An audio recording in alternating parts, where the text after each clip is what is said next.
ଆମେ ଯିବା ଶ୍ରୀମନ୍ଦିରର କିଛି ଜାଣିବା କଥା।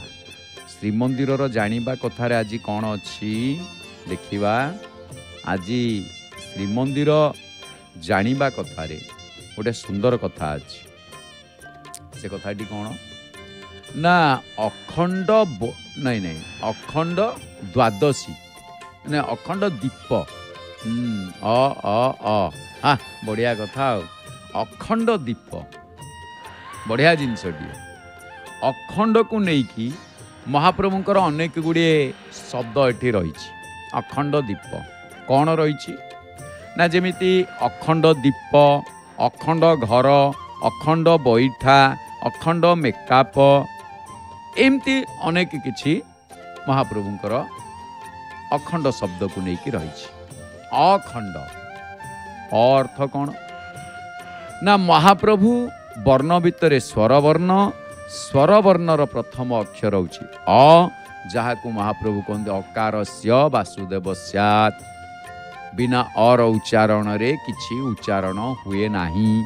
ତେଣୁ ପ୍ରଥମ ଅକ୍ଷର ମହାପ୍ରଭୁ ହେଉଛନ୍ତି ଅ। ତେଣୁ ଏଠି ଖଣ୍ଡ ଯାହାର ଖଣ୍ଡ ବିଖଣ୍ଡ ନାହିଁ। ଅର୍ଥ କ'ଣ ନା ନିରବଚ୍ଛିନ୍ନ, ନିରବଚ୍ଛିନ୍ନ ଭାବରେ ଅହୋରାତ୍ର ପ୍ରାତ ଠାରୁ ନେଇ ପୁଣି ପ୍ରାତ ଅହୋରାତ୍ର 24 ଘଣ୍ଟା ପ୍ରଜ୍ୱଳିତ ହେଉଥିବା ଦୀପକୁ ଅଖଣ୍ଡ ଦୀପ ବୋଲି କୁହାଯାଏ। କାରଣ ଅଖଣ୍ଡ ଯେମିତି ଆପଣ ଉଦାହରଣ ଆପଣ ଅଖଣ୍ଡ ଦୀପ କେଉଁଠି ଦେଖିବାକୁ ପାଇବେ?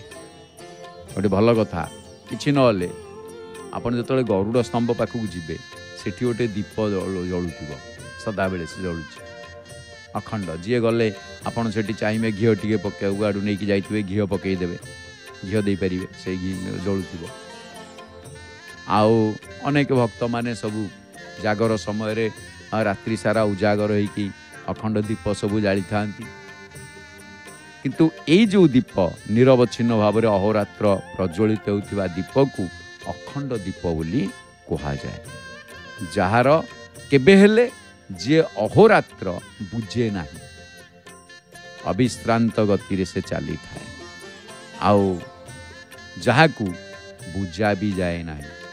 ଆପଣ ଦେଖିବେ ଦୀପଟିଏ ଲଗେଇଛନ୍ତି, ଦୀପ କେବେ ଲିଭେଇବେନି। ତେଣୁ ଏଇ ଯେଉଁ ଅଖଣ୍ଡ ଦୀପ ଶ୍ରୀମନ୍ଦିର ଭାଷାରେ ଯାହାର କୌଣସି ପ୍ରକାରେ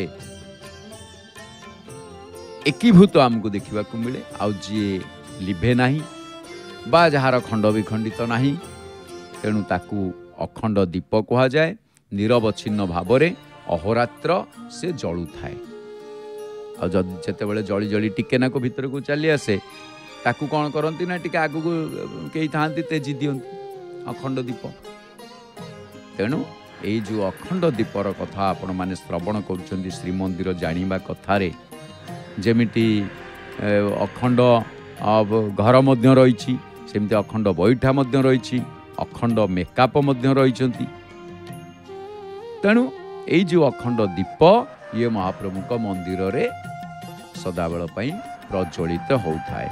ତେବେ ଶ୍ରୀମନ୍ଦିର ଜାଣିବା କଥାରେ ଆପଣମାନେ ଶୁଣୁଥିଲେ ଅଖଣ୍ଡ ଦୀପ କ'ଣ?